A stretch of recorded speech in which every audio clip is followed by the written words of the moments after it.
Hello, everyone. My name's Dean. Let's talk crypto. This is where you subscribe for daily Bitcoin updates and technical analysis. We track the price of Bitcoin as a proxy for the cryptocurrency markets at large. Today is November 27th, 2021, and Bitcoin is looking like it is about to complete its 5 waves, okay? We are looking like we're in the 4th wave, and this 4th wave is looking complex, okay? And we're looking like we have complex waves across the board, okay? So let's get into it. Right here, I want to draw your attention. Let's go on the smaller 1 hour time frame. I want to draw your attention to this 5th wave and actually the anatomy of this 5th wave. So we know typically that 2-wave corrections retrace to between the 382 to the 0.618, okay? So that's the operative word is usually. They usually retrace to the 236 to the 386, or sorry, to from the 382 to the 618. That's what we can expect to a high degree of probability. Here I want to draw your attention to a 2-wave that retraced to only the 236. We can go even closer in to see, to make sure, and let me hide this for a second.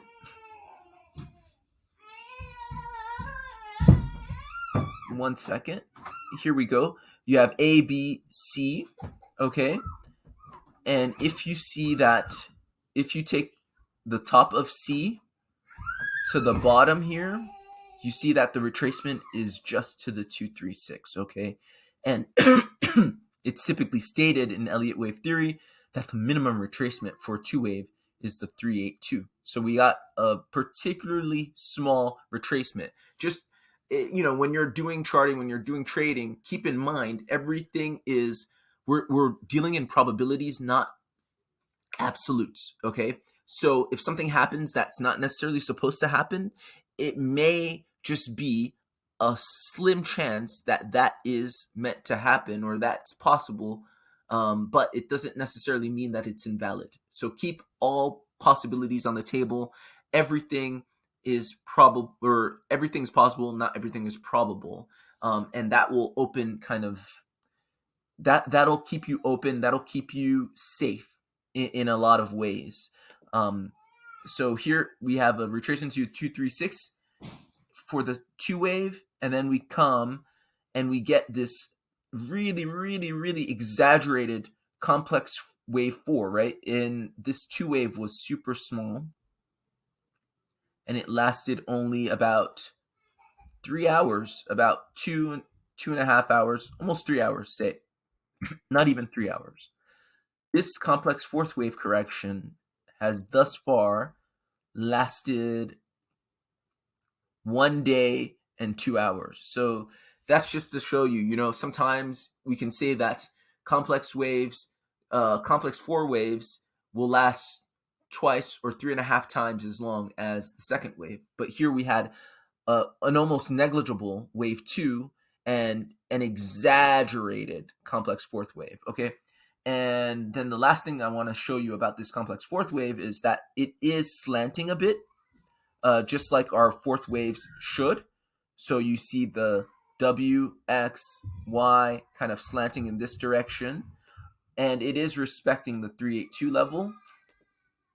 So the top of this 3rd wave to the bottom, you see there's respect for the 382. And just going around the charts, having a quick look, you see that Ethereum's 4th wave is nicely slanted as well. But here you get the W, X, Y, right? Something like that. And Ethereum also had this tiny sort of 2-wave correction, exaggerated 4th wave correction. And you could just see it across the board.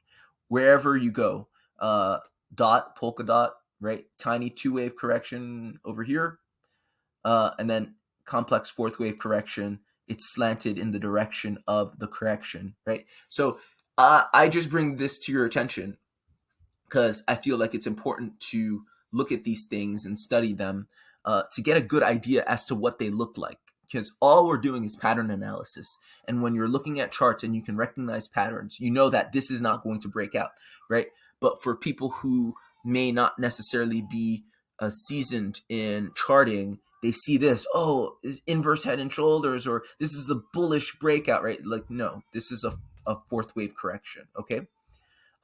Next, very quickly, the target for this, we've already calculated with the larger degree of this wave right here, but you can also calculate it actually even more accurately with the inverse 1618 of this fourth wave, right? We know that the wave 5 usually ends at the inverse 1618 of wave 4. It can go as shallow as the 1, 2, 3, 6. So keep that in mind. That is a possibility, but probabilistically, you're going to find that it ends at the inverse 1618, and I usually put it right above not to miss it. So on this chart, the Bitstamp chart, it's 52,377. So that's what I'm looking for. Okay, now for the good stuff. What happens next? Okay, once we finish our 5 waves, so this is the smaller degree. When we zoom out, we have 5 waves in the larger degree. Once we finish our 5 waves, we expect 3 waves in correction, right? After 5 waves, you get 3 waves, invariably, A, B, C, or W, X, Y. Now, what are these 3 waves going to look like? How long are they going to last? How long is this sort of relief 2 wave going to last? We don't know, but is there anything that we can do? Is there anywhere we can go to get some sort of idea as to what happened historically? And the answer to that is yes. Have we had an A, B, C correction in the past in Bitcoin's past? Yes, and as early as 2019. So if we go in our charts to July of 2019, we can see, and let's go on the 4-hourly time frame. Okay. Let's try that again. Here we go. Okay. So this is the last time, and just to zoom out, just so you have an idea what I'm talking about, this is the last time we had a massive A, B, C correction. Wait, I didn't count that right. Let's see. Okay. I'm a little disoriented. Let's go on the daily so I can get my bearings.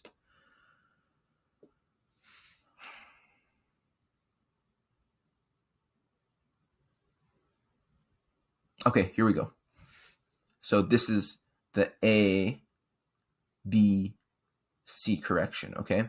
So if all things considered, and let's go into log auto, just so this makes more sense, so we're not looking at this wrong. So yeah, this is A, B, C, and after that, you can get 5 waves up. That basically was our 5 waves from March, and that was a bull run. That's a proper bull run. That's a 5-wave impulse to the upside, yeah?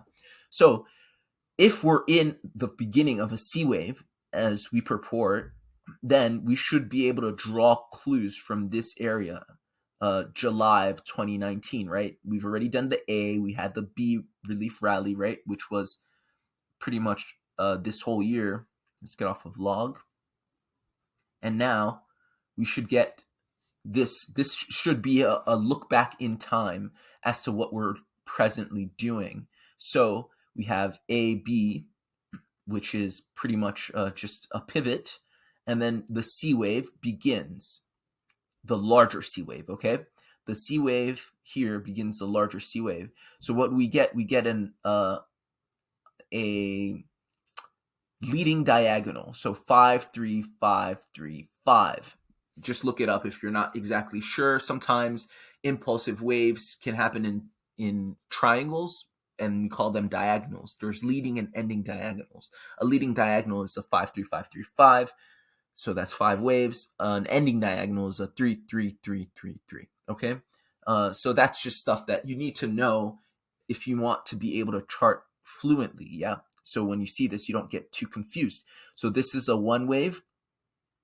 All right. And this is taking you here to beginning of the 2 wave. Okay. So technically speaking, if you want to look back in time, once we finish our 5 wave, we'll be here. Okay. And we will then begin this 2 wave. So this is the entirety of our 2 wave here, and we can measure that, right, at the beginning. So we have our A, B, C. That's the start of the 1 wave down. And the end of 5 waves is here, right? Don't let this confuse you. This is part of the B wave that retraces down, okay? So our 2 wave in 2019 came almost to the 0.5. It almost hit the 0.5 Fibonacci level. We know that 2 waves typically retrace from anywhere between the 382 to the 618, okay? So we came to the 0.5. That looks normal. And then after that, we continued our 3 wave. We had our 4 wave. I'm not going to measure this here just to save time, but this retraced to almost exactly between the 236 and the 382, and then a truncated 5 wave 5. Okay, so that was pretty much it. And then we got our reversal, A, B, C, and then the pandemic crash happened, and then we continued up. Okay, so that was the end of our C wave retracement. All in all, it took us from the top to the bottom, not counting the black swan event of the pandemic. It took us, let me turn off the magnet, 53%. Okay, so that correction was a 53% correction, not counting again the pandemic black swan event. And here, more importantly, and I guess more relevant to this video, it took us approximately 30 days, so a month, to execute that wave 2. So people were saying, oh, it's going to be a bullish December. Yes, wave 2 may last an entire 30 days, and it may give us a, did this do? 26% appreciation, okay? It may give us 26% appreciation from the bottom of wave 5 of our 1 wave, right? Remember, this is 1 wave, 2, 3, 4, 5. But, and this is a valid count for those of you wondering why 3 is not the shortest of the waves. This is 3. 1 is extended. It's in a diagonal, but it's extended, so it's the longest. 3 is not the shortest. 5 is the shortest. That is a valid count, okay? But the difficulty here is, if you're interested in trading this, look at this. If it does look anything like this, right? If our wave 2 looks anything like it did in 2019, this is not going to be simple to trade. First and foremost, let's say you get in here and say, well, Dean, I don't mind when it hits my target. I'm just going to set a conservative target to the 382 Fibonacci level, because that's the minimum retracement probabilistically that these 2 waves can go. Again, if you pull from the beginning of wave 1, let's turn the magnet back on, to the bottom of wave 5, the 382 would have given you, at $9,811, that would have, you would have taken profit there. That's usually the minimum, right? But issue with that is you would have gotten stopped out most likely by this B wave, unless you accounted for, let's say you set your stops behind the 1, 2, 3, 6. So if this is A, and you took the A wave from here, let's turn the magnet off once more. you would still have gotten stopped out because this A wave retraced beyond, or sorry, this B wave retraced beyond the 1236 of the A wave, which basically goes from here. So A, B, C, that's A. This is B, A, B, C. B basically retraced between the 1236 and 1618. So let's say you really didn't want to get stopped out, you would have put your stop behind the 1618. But that really decreases your profits if you're leveraging, because your stops are, you're exposing yourself. That's a lot of risk, right? Just to get a little bit. But if you're, and that's basically 30 days of funding fees, you're sitting in that trade exposed, just waiting for that 382 hit. So all I'm saying is it's who knows what it's going to look like, right? It can be a complex two-wave correction. It could be a two-wave correction like this that's complex and in a diagonal. It could be a two-wave correction that's just a zigzag like the one I illustrated. But we don't know. So what comes next? It could be 30 days of chop just like this. So this is why I wanted to bring this to your attention. Let's disabuse ourselves of the notion that this two wave is just going to retrace really quickly. It's going to be impulsive, most likely, right? Because the selling has been exhausted. It's going to be impulsive, but when is it going to really show its impulse, right? Is it going to show its impulse at the very end like it did in 2019, or is it going to be in the beginning? But mind you, be mindful of the scale here, right? Even at the end of the wave 5, the initial wave A gave you 11 or 10% within the span of, well, it initially gave you 9% in 3 days. Okay, so if you really wanted to be safe, I would just trade, and I've mentioned this before, the A wave. Just take profit and get out. And this is going to be difficult, all right? And this is where people really need to exercise discipline in trading, because again, even though the returns are relatively higher than trading intra-degree, meaning trading a two-wave or four-wave within the one wave, right? In the larger degree, you still run into the same issues of capriciousness and volatility of these corrective waves. You don't know when they're going to give you your profits if you're longing them. You're essentially going counter trend. So the safe thing to do would probably be to only look to trade this for entries and not necessarily trade this for gains if you're longing. So that's basically what I wanted to show today. So let's go back to the present time and auto, and let's go into our smaller time frames. So yes, I welcome you all, be students of these charts, right? Look and see what happened before backtest and have a good idea of what these patterns look like, because all you're doing is pattern analysis. And the more you're able to recognize wave 4s and wave 2s and, these kind of these outlying these outlying exceptions, then you'll be more comfortable trading and you'll make more money eventually trading, because none of these things will surprise you. So again, we do not know what's going to happen once we get to wave 5. We can have 30 days of chop and it can go however it goes, right? Here I've illustrated something quite neat, which is only lasting 2 weeks or some, about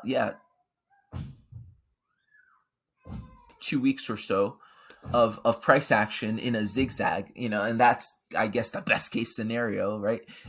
A wave goes neatly up, B wave retraces a bit, C wave goes up even more. You set your stops down here. There's no kind of idea. There's no possibility to get stopped out if you get in on the bottom. But that's, again, in reality, that may not happen at all. So hope this was helpful. Hope this was useful. Again, back test, really study these charts. And hope this was good